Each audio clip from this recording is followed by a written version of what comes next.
அனைவருக்கும் வணக்கம். இந்த பகுதியில் 4ஆம் வகுப்பு கணித பயிற்சி ஏட்டின் பின்னங்கள் பாடத்திற்கான விடைகளை நம்ம பார்க்கலாம். 4.1 இந்த பகுதியில் ரிப்பனின் நீளத்தை மீட்டரில் எழுதுக அப்படின்னு கேட்டிருக்காங்க. சென்டிமீட்டரில் கொடுத்துருக்குறாங்க, அதை நம்ம மீட்டருக்கு மாற்றி எழுதணும். 100 சென்டிமீட்டர் 100 சென்டிமீட்டர் அப்படின்னா 1 மீட்டர். 50 சென்டிமீட்டர் 50 சென்டிமீட்டர் அப்படின்னா அரை மீட்டர். அரை மீட்டர் எப்படி எழுதலாம்? 2இல் 1. 25 சென்டிமீட்டர் அப்படின்னா கால் மீட்டர். கால் மீட்டர் எப்படி எழுதலாம்? 4இல் 1. 75 சென்டிமீட்டர் 75 சென்டிமீட்டர் அப்படிங்கிறது முக்கால் மீட்டர். முக்கால் மீட்டர் எப்படி எழுதலாம்? 4இல் 3. அடுத்ததாக 4.2 இந்த பகுதியில் 2 இடங்களுக்கு இடைப்பட்ட தொலைவை கிலோமீட்டர் மற்றும் மீட்டரில் எழுதுக அப்படின்னு சொல்லியிருக்காங்க. பொன்னகருக்கும் கூடல் நகருக்கும் இடைப்பட்ட தொலைவு 1.5 கிலோமீட்டர் அப்படின்னு கொடுத்துருக்காங்க. இதே கிலோமீட்டர் மீட்டருக்கு மாற்றினா 1 கிலோமீட்டர். அரை கிலோமீட்டர் அப்படிங்கிறது 500 மீட்டர். அப்படின்னா 1 கிலோமீட்டர் 500 மீட்டர். இதே மாதிரி பசுமை நகருக்கும் தென்றல் நகருக்கும் இடைப்பட்ட தொலைவை 1.25 கிலோமீட்டர் அப்படின்னு கொடுத்துருக்குறாங்க. கால் கிலோமீட்டர் எப்படி எழுதலாம்? 250 மீட்டர். அப்படின்னா இதற்கான விடை 1 கிலோமீட்டர் 250 மீட்டர். வளர் நகருக்கும் அன்பு நகருக்கும் இடைப்பட்ட தொலைவு 2.25 கிலோமீட்டர் அப்படின்னு கொடுத்துருக்காங்க. முக்கால் கிலோமீட்டரை எப்படி எழுதலாம்? 750 மீட்டர். அப்படின்னா இதோட விட 2 கிலோமீட்டர் 750 மீட்டர். முத்து நகருக்கும் பொதுகை நகருக்கும் இடைப்பட்ட தொலைவு 3.5 கிலோமீட்டர் அப்படின்னு கொடுத்துருக்காங்க. அரை கிலோமீட்டர் எப்படி எழுதலாம்? அரை கிலோமீட்டர் அப்படின்னா 500 மீட்டர். அப்படின்னா இதற்கான விடை 3 கிலோமீட்டர் 500 மீட்டர். அடுத்ததாக 4.3 இந்த பகுதியில் பின்னங்களில் எழுதுக அப்படின்னு கேட்டிருக்காங்க. அதாவது மீட்டர் சென்டிமீட்டரில் கொடுத்துட்டாங்க, இதையை நாம் பின்னத்தில் எழுதணும். 1 மீட்டர் 50 சென்டிமீட்டர் அப்படின்னு கொடுத்துருக்காங்க. 50 சென்டிமீட்டர் அப்படிங்கிறது அரை மீட்டர். அப்போ இதைய 1.5 மீட்டர் அப்படின்னு எழுதலாம். அடுத்தது 2 மீட்டர் 25 சென்டிமீட்டர் அப்படின்னு கொடுத்துருக்காங்க. 25 சென்டிமீட்டர் அப்படிங்கிறது கால் மீட்டர். அப்படின்னா இதைய 2.25 மீட்டர் அப்படின்னு எழுதலாம். அடுத்தது 3 மீட்டர் 75 சென்டிமீட்டர் அப்படின்னு கொடுத்துருக்காங்க. 75 சென்டிமீட்டர் அப்படிங்கிறது முக்கால் மீட்டர். அப்படின்னா இதற்கான விடை 3.25 மீட்டர். அடுத்தது 5 கிலோமீட்டர் 750 மீட்டர் அப்படின்னு கொடுத்துருக்காங்க. 750 மீட்டர் அப்படிங்கிறது முக்கால் கிலோமீட்டர். அப்படின்னு இது எப்படி எழுதலாம்? 5 கிலோமீட்டர் முக்கால் கிலோமீட்டரை சேர்த்துனோம்னா 5.25 கிலோமீட்டர். அடுத்ததாக 7 கிலோமீட்டர் 500 மீட்டர் அப்படின்னு கொடுத்துருக்காங்க. இதைய 7.5 கிலோமீட்டர்னு எழுதலாம். 500 மீட்டர் அப்படிங்கிறது அரை கிலோமீட்டர். அப்படின்னா 7.5 கிலோமீட்டர் அப்படின்னு எழுதலாம். அடுத்தது 9 கிலோமீட்டர் 250 மீட்டர் அப்படின்னு கொடுத்துருக்காங்க. 250 மீட்டரை கால் கிலோமீட்டர் அப்படின்னு எழுதலாம். அப்படின்னா இதோட விட 9.25 கிலோமீட்டர். அடுத்த பகுதி 4.4 வினாக்களுக்கு விடையளிக்க அப்படின்னு கேட்டிருக்காங்க. ராமு ஒரு விடுமுறை நாளில் சைக்கிள் மூலமாக 1/4 கிலோமீட்டர் தொலைவில் உள்ள மாமாவின் வீட்டிற்கு சென்றான். அங்கிருந்து மாமாவின் இருசக்கர வாகனம் மூலமாக 2.5 கிலோமீட்டர் பயணம் செய்து சித்தியின் வீட்டை அடைந்தான். பின்னர் அனைவரும் காரில் 3.25 கிலோமீட்டர் தொலைவில் உள்ள நீர்வீழ்ச்சிக்கு சென்றடைந்தனர். எனில் ராமு ஒவ்வொரு வாகனத்திலும் பயணம் செய்த தூரத்தை கிலோமீட்டர் மற்றும் மீட்டரில் எழுதுக அப்படின்னு கொடுத்துருக்காங்க. சைக்கிளில் எவ்வளோ தூரம் போனால்? 1/4 கிலோமீட்டர் போனால். 1/4 கிலோமீட்டரை எப்படி எழுதலாம்? 250 மீட்டர். இது அவங்களே கொடுத்துட்டாங்க. காரில் எவ்வளோ தூரம் போனாங்க? 3.25 கிலோமீட்டர் அப்படின்னு கொடுத்துருக்காங்க. 3.25 கிலோமீட்டர் எப்படி எழுதலாம்? 3 கிலோமீட்டர் 3/4 கிலோமீட்டரை 750 மீட்டர். அப்படின்னா 3 கிலோமீட்டர் 750 மீட்டர். இருசக்கர வாகனத்தில் எவ்வளோ தூரம் போனால்? 2.5 கிலோமீட்டர் போனாங்க. 2.5 கிலோமீட்டர் எப்படி எழுதலாம்? 2 கிலோமீட்டர் அரை கிலோமீட்டரை 500 மீட்டர் அப்படின்னு எழுதலாம். அப்படின்னா 2 கிலோமீட்டர் 500 மீட்டர். அடுத்த பகுதி 4.5 பொறுத்துக. இதில் பொருளோட வெயிட் கொடுத்துருக்காங்க. அதைய கிராமுக்கு மாற்றி அந்த எடையோட கல்லோட சேர்த்தணும், எடைக்கல்லோட அந்த இதையை சேர்த்தணும். சரி, ஃபஸ்ட்டு 1 கிலோகிராம் அப்படின்னு கொடுத்துருக்காங்க. 1 கிலோகிராம் அப்படிங்கிறது 1000 கிராம். 1000 கிராம் அப்படிங்கிறது 1 கிலோகிராம், அந்த எடைக்கல்லோட நம்ம சேர்த்திக்கணும். அடுத்தது 1/4 கிலோகிராம் அப்படின்னு கொடுத்துருக்காங்க. 1/4 கிலோகிராம் அப்படிங்கிறது 250 கிராம். 250 கிராம் அப்படிங்கிறது 200 கிராம் கூட 50 கிராமை சேர்த்தணும். அப்படின்னா 200 கிராம் 50 கிராம் கல் கொடுத்துருக்கிறது கூட சேர்த்தணும். அடுத்தது 1/2 கிலோகிராம் அப்படின்னு கொடுத்துருக்காங்க. 1/2 கிலோகிராம் அப்படிங்கிறது 500 கிராம். 500 கிராம் அப்படிங்கிறது அதே 500 கிராம் எடைக்கல்லோட சேர்த்திக்கிறோம். அடுத்தது 3/4 கிலோகிராம் அப்படின்னு கொடுத்துருக்காங்க. 3/4 கிலோகிராம் அப்படிங்கிறது 750 கிராம். 750 கிராம் எப்படி எடைக்கல் வைக்கலான்னா 500 கிராம், 200 கிராம், 50 கிராம், மொத்தம் 750 கிராம் அந்த எடைக்கல்லோட சேர்த்திக்கிறோம். அடுத்த பகுதி 4.6ல் பொருள்களின் எடைக்கு தகுந்த எடைக்கற்களை டிக் செய்து எடையை கிலோகிராம் மற்றும் கிராமில் எழுதுக அப்படின்னு கொடுத்துருக்காங்க. ஃபஸ்ட்டு 3/4 கிலோகிராம் எடை கொடுத்துருக்காங்க. அதற்கான எடைக்கல் 500 கிராம், 200 கிராம், 50 கிராம் டிக் செஞ்சு 750 கிராம் அப்படின்னு எடுத்து எழுதியிருக்காங்க. அடுத்த படத்தை பாருங்கள். 1.5 கிலோகிராம் கொடுத்துருக்காங்க. அப்படின்னா எடைக்கல்லில் 1 கிலோகிராம் 500 கிராம் ரெண்டையும் சேர்த்தனோம்னா 1.5 கிலோகிராம் கிடைக்கும். அப்போ கீழே 1 கிலோகிராம் 500 கிராம் அப்படின்னு எடுத்து எழுதுகிறோம். அடுத்த படத்தை பாருங்கள். 2.25 கிலோகிராம் அப்படின்னு கொடுத்துருக்காங்க. எடைக்கல்லில் 2 கிலோகிராம் 200 கிராம் 50 கிராம் இதுக்கு டிக் செஞ்சுட்டு 2 கிலோகிராம் 250 கிராம் அப்படின்னு எடுத்து எழுதிக்கலாம். அடுத்த படத்தை பாருங்கள். தர்பூசணி பழம் 3.5 கிலோகிராம் அப்படின்னு கொடுத்துருக்காங்க.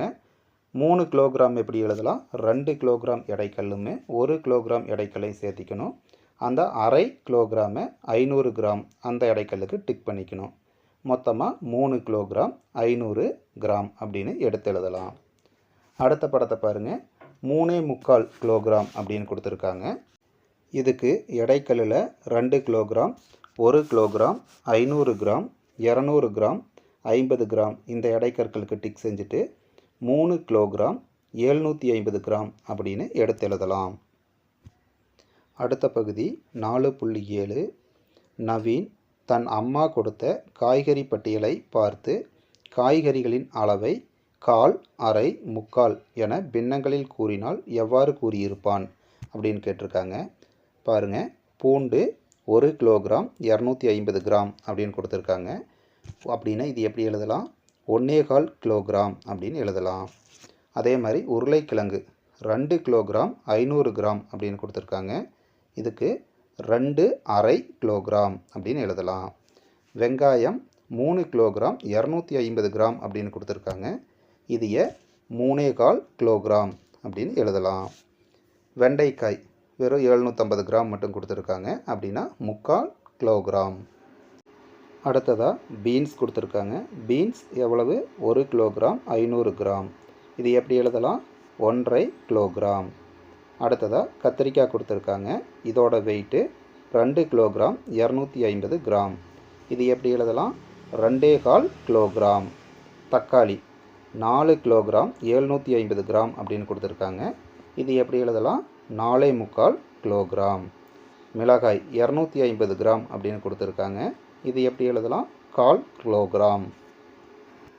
அடுத்ததாக 4.8 சரியான விடையை தேர்ந்தெடுக்க அப்படின்னு கொடுத்துருக்காங்க. பாருங்கள். தெராசில் எடைக்கல்ல பாருங்கள். 1 கிலோகிராம் 500 கிராம் கொடுத்துருக்காங்க. இந்த சைடு பப்பாளி பழத்தை கொடுத்துருக்காங்க. அப்படின்னா பப்பாளி பழத்தோட எடை எவ்வளவுன்னு கேட்குறாங்க.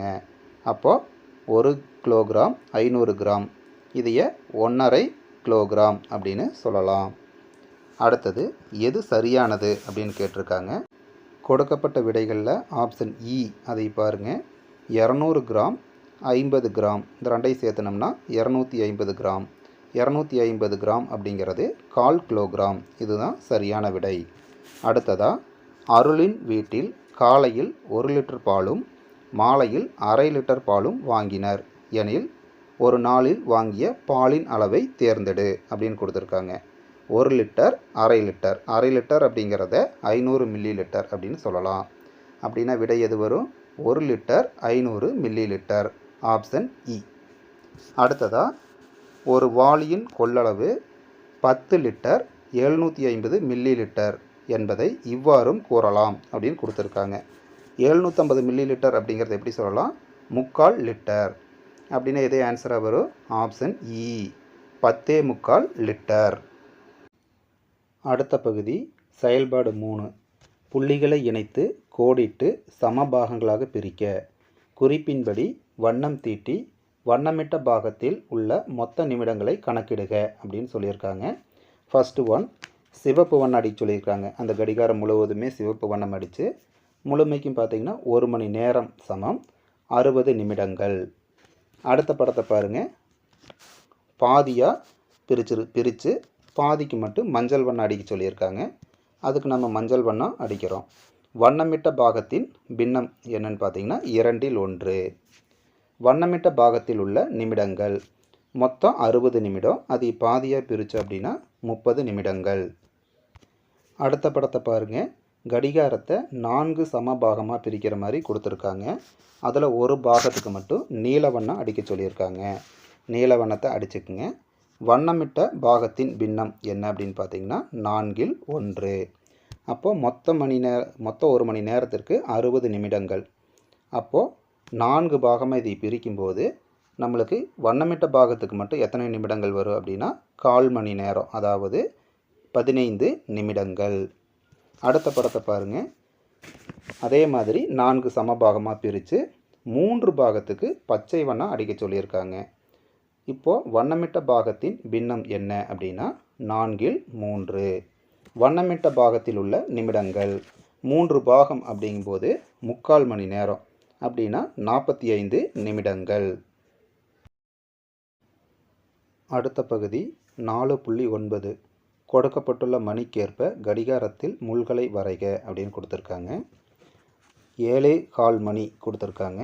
அப்போது நம்ம 1/4 மணி அப்படின்னா பெரிய முள் 3 கிட்ட இருக்கணும். அரை அப்படின்னா பெரிய முள் 6 கிட்ட இருக்கணும். 3/4 அப்படின்னா பெரிய முள் 9 கிட்ட இருக்கணும். 7:15 அப்படிங்கும்போது சின்ன முள் கொஞ்சம் 7 தாண்டியுமே பெரிய முள் 3 கிட்ட இருக்கிற மாதிரி வரைஞ்சிக்குங்க. அடுத்த படம் 7:30 மணி. அப்போது சின்ன முள் 7 கொஞ்சம் தாண்டி இருக்கிற மாதிரியுமே அரை மணி அப்படிங்கும்போது பெரிய முள் 6 கிட்டையுமே வரைஞ்சிக்குங்க. அடுத்த கடிகாரத்தை பாருங்கள். மணி 10:15 அப்படின்னு கொடுத்துருக்காங்க. அப்போது சின்ன முள்ள 10 கொஞ்சம் தாண்டி வர மாதிரி குறிச்சிக்குங்க. 1/4 மணி அப்படிங்கும்போது பெரிய முள்ள 3 கிட்ட குறிச்சிக்குங்க. அடுத்த கடிகாரத்தை பாருங்கள். 11:30 அப்படின்னு கொடுத்துருக்காங்க. அப்போது சின்ன முள்ள 11 கொஞ்சம் தாண்டி வரைஞ்சிக்குங்க. பெரிய முள்ள 6 கிட்ட வரைஞ்சிக்குங்க. அடுத்த படத்தை பாருங்கள். டைம் 7:45 அப்படின்னு கொடுத்துருக்காங்க. அப்போது சின்ன முள்ள 7 தாண்டி வரைஞ்சிக்குங்க. பெரிய முள்ள 9 கிட்ட வரைஞ்சிக்குங்க. அடுத்த கடிகாரத்தை பாருங்கள். மணி 12:45 அப்படின்னு கொடுத்துருக்காங்க. அப்போது சின்ன முள்ள 12 தாண்டி வரைஞ்சிக்குங்க. பெரிய முள்ள 9 கிட்ட வரைஞ்சிக்குங்க. அடுத்ததாக 4.10. செயல்பாடு நடைபெறும் நேரத்தை காட்டும் கடிகாரத்திற்கு வண்ணம் தீட்டுக அப்படின்னு கொடுத்துருக்காங்க. செயல்பாடு எப்போ நடக்குதுன்னு கொடுத்துருக்காங்க. காலை 8:30 மணி அப்படின்னு கொடுத்துருக்காங்க. அப்போது சின்ன முள் 8 தாண்டி இருக்கணும். பெரிய முள் 6 கிட்ட இருக்கணும். அப்போ 2வது படம் சரியாக இருக்குது. அதுக்கு வண்ணம் தீட்டிக்குங்க. அடுத்த செயல்பாடு எப்போ நடக்குது? மதியம் 12:45. அப்போது சின்ன முள் 12 தாண்டி இருக்கணும். பெரிய முள் 9 கிட்ட இருக்கணும். அப்போ முதல் கடிகாரம் சரியானது. அதுக்கு வண்ணம் அடிச்சுக்குங்க. அடுத்த செயல்பாடு 5:30 மணி. அப்போ சின்ன முள் பார்த்திங்கன்னா 5 தாண்டி இருக்கணும். பெரிய முள் 6 கிட்ட இருக்கணும். அப்போது 2வது படம் சரியானது. அதுக்கு வண்ணம் அடிச்சுக்குங்க. அடுத்த செயல்பாடு இரவு 7:15 மணி அப்படின்னு கொடுத்துருக்காங்க. அப்போது சின்ன முள் 7 தாண்டி இருக்கணும். பெரிய முள் 3 கிட்ட இருக்கணும். அப்போது 3வது கடிகாரம் சரியானது. அதுக்கு வண்ணம் அடிச்சுக்குங்க. அடுத்த பகுதி 4.11. பின்வரும் வினாக்களுக்கு விடையளி அப்படின்னு சொல்லியிருக்காங்க. முதல் வினா, 60 நிமிடங்களில் கால் பகுதி டேஸ் நிமிடங்கள் அப்படின்னு கொடுத்துருக்காங்க. 60ல் கால் பகுதி அப்படிங்கும்போது 3 கிட்ட இருக்கும். அப்போது 15 நிமிடம். அடுத்த வினா, ஒரு கடிகாரம் கொடுத்துருக்காங்க. கடிகாரம் காட்டும் நேரத்தை பின்னங்களில் குறிப்பிடுக அப்படின்னு கொடுத்துருக்காங்க. சின்ன முல்லை பாருங்கள் 3 தாண்டி இருக்குது, அப்போ 3 மணி. பெரிய முள் 6 கட்டு இருக்குது, அப்போ அரை மணி. அப்போ நேரம் சரியான நேரம் என்ன? 3:30 மணி. அடுத்த வினா, ஒரு வங்கி காலை 9:30 மணி முதல் மாலை 4:45 மணி வரை இயங்குகிறது எனில் வங்கி தொடங்கும் மற்றும் முடியும் நேரத்தை பின்னத்தில் எழுதுக. அப்படின்னா 9:30 மணி அப்படின்னா 9:30 மணி, 4:45 மணி அப்படின்னா 4:45 மணி. அப்போ சரியான விடை ஆப்ஷன் இ. அடுத்த வினா, ராதா தினமும் மாலை 45 நிமிடங்கள் உடற்பயிற்சி செய்வாள் எனில் அவள் உடற்பயிற்சி செய்யும் நேரத்தை பின்ன வடிவில் எழுதுக. 45 நிமிடம் அப்படிங்கிறது 3/4 மணி அப்படின்னா என்ன விட? ஆப்ஷன் ஆ, 3/4 மணி நேரம். அடுத்தது 4.12 படத்தை உற்று நோக்கி விடையளி அப்படின்னு கொடுத்துருக்காங்க. இதில் என்ன தகவல் சொல்லியிருக்காங்க அப்படின்னா, 7:15 மணிக்கு வர வேண்டிய ட்ரெயின் அரை மணி நேரம் தாமதமாக வரும் அப்படிங்கிற மாதிரி தகவல் சொல்லியிருக்காங்க. கீழே பாருங்கள், தொடர்வண்டி நிலையத்திற்கு தொடர்வண்டி வந்து சேர வேண்டிய நேரம் என்ன அப்படின்னா 7:15 நிமிடங்கள். அடுத்த வினா, தொடர்வண்டி அரை மணி நேரம் தாமதமாக வருவதால் எத்தனை மணிக்கு வரும்னு கேட்டிருக்காங்க. 7:45 நிமிடங்களில் தொடர்வண்டி நிலையத்திற்கு வந்து சேரும். அடுத்த பகுதி 4.13 பண மதிப்பை வட்டமிட்டு எழுதுக அப்படின்னு சொல்லியிருக்காங்க. ரூபாய் 20இல் 2இல் ஒரு பகுதி அப்படின்னு கொடுத்துருக்காங்க. பாருங்கள், 2 நாணயம் கொடுத்துருக்காங்க, அதில் 1க்கு மட்டும் வட்டமிடணும். அப்போ வட்டமிட்ட நாணயத்தின் மதிப்பு என்ன அப்படின்னா ரூபாய் 10. அடுத்த வினா, ரூபாய் 20இல் 4இல் ஒரு பகுதி அப்படின்னு கொடுத்துருக்காங்க. பாருங்கள், 4 5 ரூபாய் காயின் கொடுத்துருக்காங்க, அதில் 1க்கு மட்டும் வட்டமிடணும். 1க்கு வட்டமிட்டோம்னா அந்த நாணயத்தின் மதிப்பு என்ன? ரூபாய் 5. அடுத்தது பாருங்கள், ரூபாய் 40இல் 2இல் ஒரு பகுதி அப்படின்னு கொடுத்துருக்காங்க. 2 20 ரூபா காயின் கொடுத்துருக்காங்க, 2ல் 1க்கு மட்டும் வட்டமிடணும். அப்போது வட்டமிட்ட நாணயத்தின் மதிப்பு ரூபாய் 20. அடுத்த வினாவை பாருங்கள், ரூபாய் 40இல் 4இல் ஒரு பகுதி அப்படின்னு கொடுத்துருக்காங்க. 4 10 ரூபா காயின் கொடுத்துருக்காங்க, அதில் 1க்கு மட்டும் வட்டமிடணும். அப்போ வட்டமிட்ட நாணயத்தின் மதிப்பு ரூபாய் 10. அடுத்த வினாவை பாருங்கள், ரூபாய் 40இல் 4இல் 3 பகுதி அப்படின்னு கொடுத்துருக்காங்க. அப்போ 4 காயினில் 3 காயின்களுக்கு வட்டமிடணும். அப்போ வட்டமிட்ட காயினுடைய மதிப்பு ரூபாய் 30. அடுத்த பகுதி 4.14 பண மதிப்பை உற்று நோக்கி விடை கண்டறிக அப்படின்னு கொடுத்துருக்காங்க. ரூபாய் 240இல் அரை பகுதி, அரை பகுதி அப்படிங்கிறது ரூபாய் 120.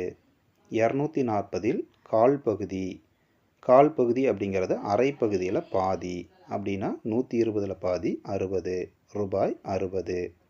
240இல் முக்கால் பகுதி, முக்கால் பகுதி அப்படிங்கிறது கால் பகுதியும் அரை பகுதியும் கூட்டினா கிடைக்கிறது. அப்போது முக்கால் பகுதி அப்படிங்கிறது ரூபாய் 180. அடுத்த வினா, ரூபாய் 600இல் அரை பகுதி, ரூபாய் 600இல் அரை பகுதி அப்படிங்கிறது 600இல் பாதி 300, ரூபாய் 300. ரூபாய் 600இல் கால் பகுதி, கால் பகுதினா எவ்வளவு? அரை பகுதியில் பாதி, 300இல் பாதி ரூபாய் 150. 600இல் முக்கால் பகுதி, முக்கால் பகுதினா என்ன? அரை பகுதியும் கால் பகுதியும் கூட்டணும். அப்போது ஆன்சர் ரூபாய் 450. அடுத்த வினா, ரூபாய் 500இல் அரை பகுதி என்ன அப்படின்னு கேட்டிருக்காங்க. 500இல் பாதி 250, ரூபாய் 250. ரூபாய் 500இல் கால் பகுதி என்ன அப்படின்னு கேட்டிருக்காங்க. கால் பகுதிங்கிறது அரை பகுதியில் பாதி. அப்போ 250இல் பாதி 125, ரூபாய் 125.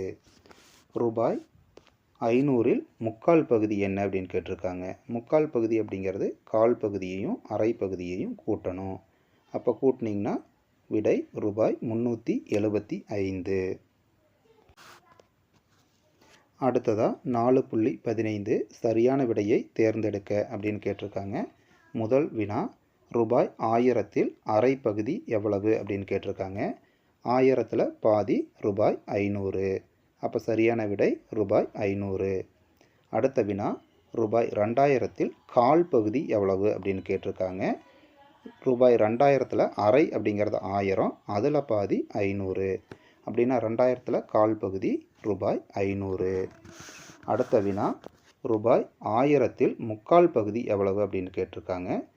1000ல் பாதி 500, அதில் பாதி 250. இந்த 500ஐ 250ஐ சேர்த்துனீங்கன்னா முக்கால் பகுதி கிடைக்கும். அப்படின்னா ஆன்சர் ரூபாய் 750. அடுத்தது 4000ல் முக்கால் பகுதி என்ன அப்படின்னு கேட்டிருக்காங்க. போன கணக்கு மாதிரியே தான் அரை கண்டுபிடிக்கணும், கால் கண்டுபிடிக்கணும், ரெண்டை ஆட் பண்ணணும். அரை பகுதி ரூபாய் 2000 வரும், கால் பகுதி 1000 வரும். 2000ஐயும் 1000ஐயும் ஆட் பண்ணிங்கன்னா ரூபாய் 3000. அடுத்த வினா, அம்மா தன்னிடம் உள்ள ரூபாய் 220ல் கால் பகுதியை பால் வாங்க செலவழித்தார் எனில் பால் வாங்க செலவழித்த தொகை எவ்வளவு அப்படின்னு கேட்டிருக்காங்க. ரூபாய் 220ல் பாதி எவ்வளவு? ரூபாய் 110. 110ல் பாதி ரூபாய் 55. அதாவது அரை, அதில் மறுபடி பாதி கால். அப்போ ஆன்சர் என்ன? ரூபாய் 55. அடுத்தது 4.16. சரியான விடையை தேர்ந்தெடுக்க அப்படின்னு கொடுத்துருக்காங்க. ரூபாய் 10,000ல் கால் பகுதி எவ்வளவுன்னு கேட்டிருக்காங்க. சரியான விடை ரூபாய் 2500.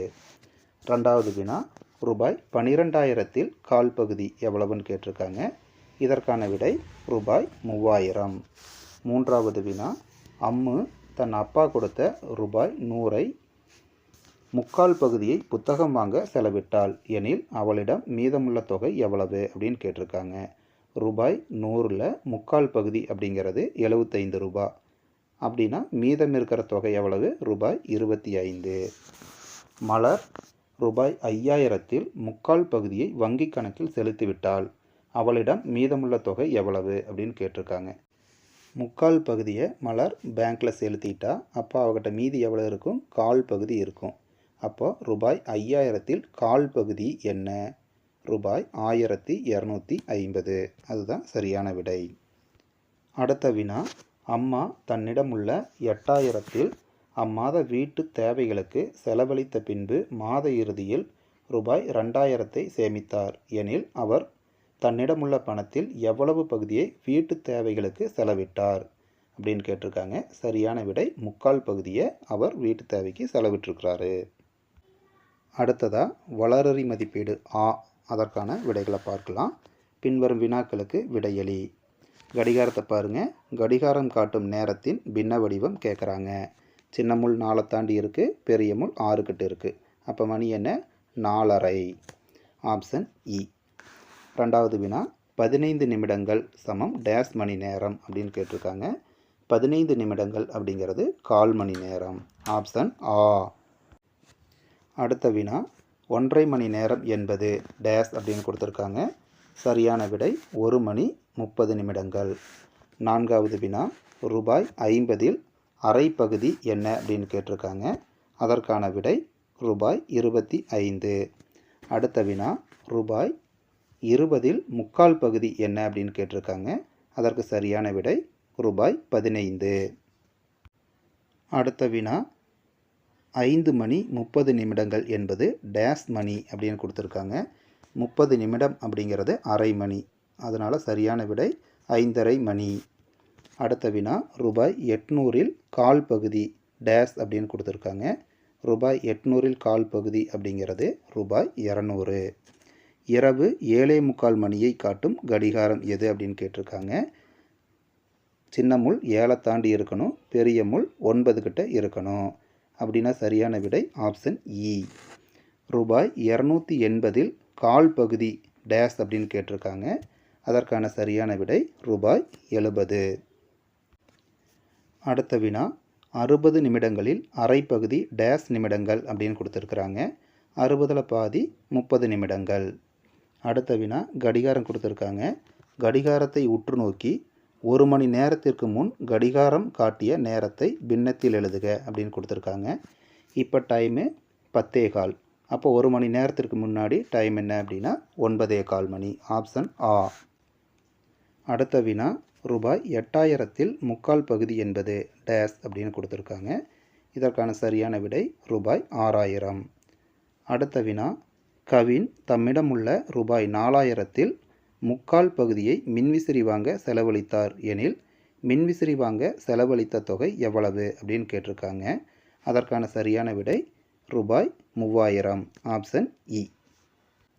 அடுத்த வினா, ஒரு பள்ளி 8:45 மணி முதல் மாலை 4:15 மணி வரை இயங்குகிறது எனில் பள்ளி தொடங்கும் மற்றும் முடியும் நேரங்களை பின்னத்தில் எழுதுக அப்படின்னு கொடுத்துருக்காங்க.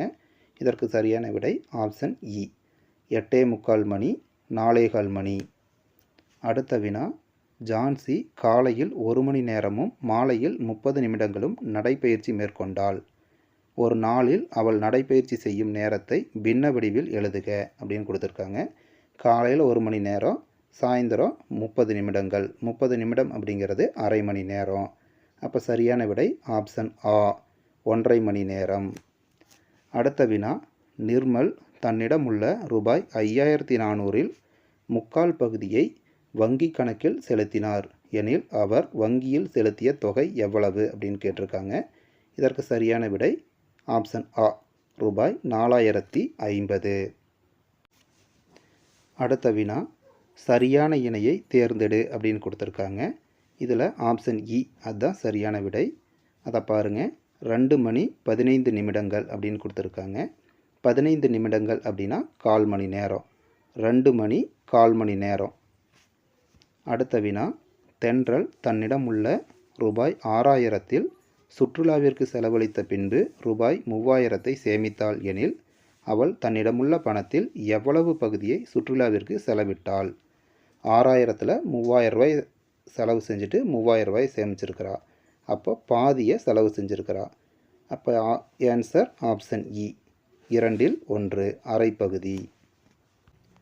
அடுத்த வினா, 6:30 மணிக்கு வர வேண்டிய தொடர்வண்டி 3/4 மணி நேரம் தாமதமாக வருவதால் எத்தனை மணிக்கு தொடர்வண்டி வரும் அப்படின்னு கேட்டிருக்காங்க.